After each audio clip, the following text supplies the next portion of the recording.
ಬಹುತೇಕ ಮಹಿಳೆಯರಿಗೆ ಸಂಗೀತ ಅಥವಾ ಹಾಡು ಹಾಡುವುದು ಅಂದ್ರೆ ತುಂಬಾನೇ ಪ್ರೀತಿ. ಯಾಕಂದ್ರೆ ಸಂಗೀತಕ್ಕಿರುವ ಶಕ್ತಿ ಇಂತಿಷ್ಟೇ ಎಂದು ಗುರುತಿಸಲು ಸಾಧ್ಯವಿಲ್ಲ. ಸಂಗೀತ ಅನ್ನೋದು ಸಾಗರದಷ್ಟೇ ವಿಶಾಲವಾದದ್ದು. ಹಾಗಾದ್ರೆ ಸಂಗೀತದ ಬಗ್ಗೆ ಸಿರಿ ಕಾರ್ಯಕ್ರಮದಲ್ಲಿ ಯಾಕಾಗಿ ಪ್ರಸ್ತಾಪ ಅಂತೀರಾ? ಅದನ್ನ ಮಂಜುಳಾ ಗುರುರಾಜ್ ಅವರೇ ಹೇಳ್ತಾರೆ, ಕೇಳಿ. ಭಜನೆ ಸಂಗೀತ ಇರ್ಬೋದು ಅಥವಾ ಒಂದು ಕುಟ್ಟೋವಾಗಿರ್ಬೋದು, ಜಾನಪದಗಳ ಇದನ್ನು ತಗೊಂಡ್ರೆ ಪ್ರತಿಯೊಂದು ಕೆಲಸ ಮಾಡೋವಾಗಲೂ ಹಾಡ್ತಾ ಮಾಡ್ತಾ ಇದ್ದಿದ್ದು ಎಲ್ರಿಗೂ ಗೊತ್ತಿರೋವಂಥ ವಿಚಾರ. ಸೊ ಇವಾಗಿನ ಒಂದು ಬ್ಯುಸಿ ಲೈಫಲ್ಲಿ ಈ ಹಾಡೋದು ಅದೆಲ್ಲ ಸ್ವಲ್ಪ ಕಮ್ಮಿ ಆಗೋಗಿದೆ. ಸೊ ಮನೆಯ ಹೆಣ್ಣು ಅಂದರೆ ಸಂಸಾರದ ಕಣ್ಣು, ಅವಳೇ ಮುಖ್ಯ ಕಾರಣಕರ್ತಳು. ಮನೆಯ ಒಂದು ವಾತಾವರಣ ಸಂಗೀತಮಯವಾಗಿರೋದಕ್ಕೆ ಒಂದು ರೂಢಿ ಮಾಡಿದ್ರೆ ತುಂಬ ಒಳ್ಳೆಯದು. ಮಕ್ಕಳಿಗೆ ಹಿಂದಿನ ಕಾಲದಲ್ಲೂ ಹಾಗೆ ಮಾಡ್ತಾಯಿದ್ರು. ಇವಾಗ ನನಗೆ ನಮ್ಮ ತಾಯಿ ಚಿಕ್ಕ ವಯಸ್ಸಿಂದ ಹಾಡುಗಳನ್ನ ಹೆಂಗೆ ಹೇಳ್ಕೊಟ್ರೋ ಹಾಗೆ ತಾಯಿ ಆದವಳು ಮಕ್ಕಳಿಗೆ ನಮ್ಮ ಸಂಸ್ಕೃತಿಯ ವಿಚಾರಗಳನ್ನ ಹೇಳೋದು, ಹಾಡುಗಳನ್ನ ಹೇಳ್ಕೊಡೋದು, ಭಕ್ತಿದು ಎಲ್ಲ ರೀತಿಯ ಹಾಡುಗಳನ್ನ ಹೇಳ್ಕೊಡೋ ಹಾಗೆ ಬೆಳೆಸ್ಕೊಂಡು ಬರ್ಬೋದು. ಸೊ ಸಂಗೀತ ಅನ್ನೋದೇನಂತಂದರೆ ಮನಸ್ಸಿಗೆ ಸಂತೋಷವನ್ನು ಕೊಡುವಂತಹ ಒಂದು ಮಾಧ್ಯಮ.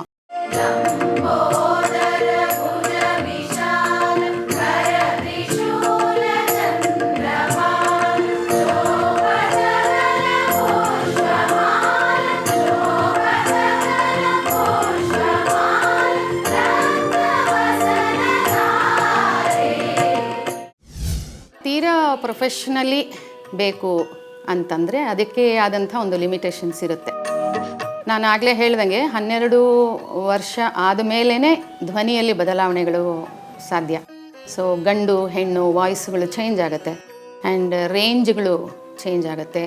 ಆಮೇಲೆ ಈ ಗಮಕಗಳು ಅಂತ ಹೇಳ್ತೀವಿ, ಅಂದರೆ ಸಂಗೀತದಲ್ಲಿ ಡೀಟೇಲ್ಸ್ ಹೇಗೆ ಒಂದು ಚಿತ್ರ ಬರೆದ್ರೆ ಅದಕ್ಕೊಂದು ಕಣ್ಣು ಮೂಗು ಬರೆದ್ರೆ ಅದಕ್ಕೊಂದು ಡೆಪ್ತು ಕೊಡೋದಕ್ಕೆ ಹೆಂಗೆ ಶೇಡ್ಸು ಆ ಥರ ಎಲ್ಲ ಬರವಣಿಗೆಯಲ್ಲಿ ಮಾಡ್ತೀವೋ ಅದೇ ಥರ ಸಿಂಗಿಂಗಲ್ಲಿ ಒಂದು ಡೀಟೇಲ್ಸ್ ಇರುತ್ತೆ.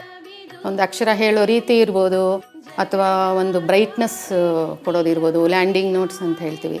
ಈ ಥರದಕ್ಕೆಲ್ಲ ಕಂಠದ ಒಂದು ಹತೋಟಿ ಬೇಕಾಗುತ್ತೆ.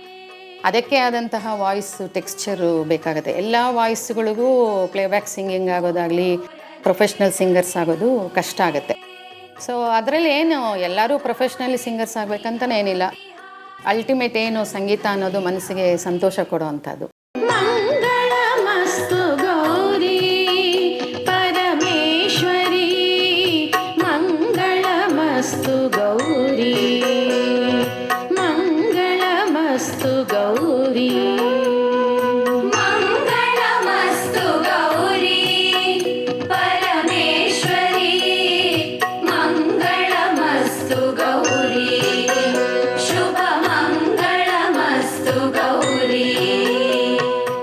ಸೊ ಹಾಡು ಅನ್ನೋದೇನು ಸಂತೋಷವಾಗಿ ಅದೇನು ಕೇಳೋದಕ್ಕೆ ಕರ್ಣಮಧುರವಾಗಿದ್ದರೆ ಸಾಕು. ಧ್ವನಿಯ ಒಂದು ಟೆಕ್ಸ್ಚರ್ ನೋಡಿದ್ರೇ ಅವರ ಮನಸ್ಸಿನ ನೇಚರ್ನ ನಾನು ಹೇಳಬಲ್ಲೆ.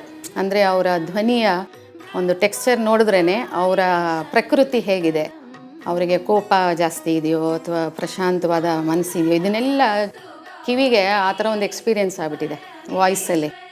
ಸೊ ಬರೀ ಮಾತಿನಲ್ಲೇ ಅವ್ರಿಗೆ ಗೊತ್ತಿಲ್ಲದಂಗೆ ಅವರಲ್ಲಿ ಒಂದು ಬೇರೆ ರೀತಿಯ ಒಂದು ಅಭ್ಯಾಸಗಳನ್ನ ಮಾಡೋ ಹಾಗೆ ಒಂದು ಪ್ರೇರೇಪಿಸ್ತೀನಿ. ಈ ಕ್ಲಾಸಿಗೆ ಬರೋದ್ರಿಂದ ಒಂಥರ ಚೈತನ್ಯ ಇರುತ್ತೆ. ಒಂದು ವಾರ ಫುಲ್ಲು ಒಂದು ಕ್ಲಾಸ್ ಮಿಸ್ ಆದ್ರೂ ಏನೋ ತಪ್ಪಿಸ್ಕೊಂಡಂಗೆ ಆಗುತ್ತೆ, ಮನ್ಸಿಗೆ ಬೇಜಾರಾಗುತ್ತೆ. ಸೊ ಇದೇನು ಅಂದರೆ ಪ್ರಾಕ್ಟೀಸು ಮಾಡೋದ್ರಿಂದ ಮನೇಲಿ ಈ ಹೇಳ್ಕೊಡೋ ಹಾಡುಗಳು ಕೇಳೋದ್ರಿಂದ ಮನಸ್ಸಿಗೆ ಸಂತೋಷ ಆಗುತ್ತೆ.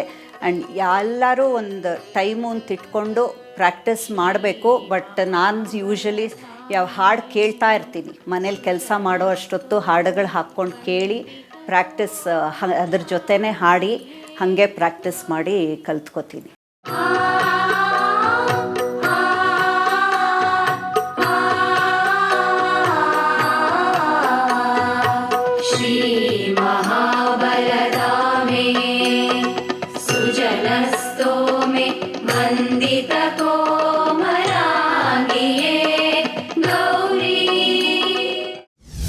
ಸಾಮಾನ್ಯವಾಗಿ ಗೃಹಿಣಿಯರು ಅಂತಂದರೆ ಅವ್ರಿಗೆ ಅವ್ರದ್ದೇ ಆದ ಸಾಕಷ್ಟು ಒತ್ತಡಗಳಿರುತ್ತೆ, ಸಾಕಷ್ಟು ಸ್ಟ್ರೆಸ್ ಇರುತ್ತೆ ಅವ್ರಿಗೆ. ಮನೆಯಲ್ಲಿ ಗಂಡಂದೇ ಆದ ಸಮಸ್ಯೆ ಇರುತ್ತೆ, ಮಕ್ಕಳದೇ ಆದ ಸಮಸ್ಯೆ ಇರುತ್ತೆ. ಬಟ್ ಒಂದು ಹೆಣ್ಣು ಅಂದ ತಕ್ಷಣ ಅವಳಿಗೆ ಅದೆಲ್ಲ ಮನೆ ಸದಸ್ಯರು ಎಲ್ಲರೂ ಸಮಸ್ಯೆನೂ ಅವಳ ಪಾಲಿಗಿರುತ್ತೆ. ಸೊ ಆ ಎಲ್ಲ ಒತ್ತಡಗಳಿಂದ ಆಚೆ ಬರೋಕ್ಕೆ ಸಂಗೀತ ತುಂಬ ಹೆಲ್ಪ್ ಆಗುತ್ತೆ. ಹೌದು, ಸಂಗೀತ ಅಂದ್ರೇನೆ ಹಾಗೆ. ಅದನ್ನ ಕಲಿಯದೇನೆ ಹಾಡಲಿ, ಮನಸ್ಸಿಟ್ಟು ಹಾಡನ್ನ ಹಾಡಿದಾಗ ಮಹಿಳೆ ಮತ್ತು ಆಕೆ ವಾಸಿಸುವ ಮನೆ ಶಾಂತಿಯುತವಾಗಿರೋದ್ರಲ್ಲಿ ಸಂಶಯವಿಲ್ಲ.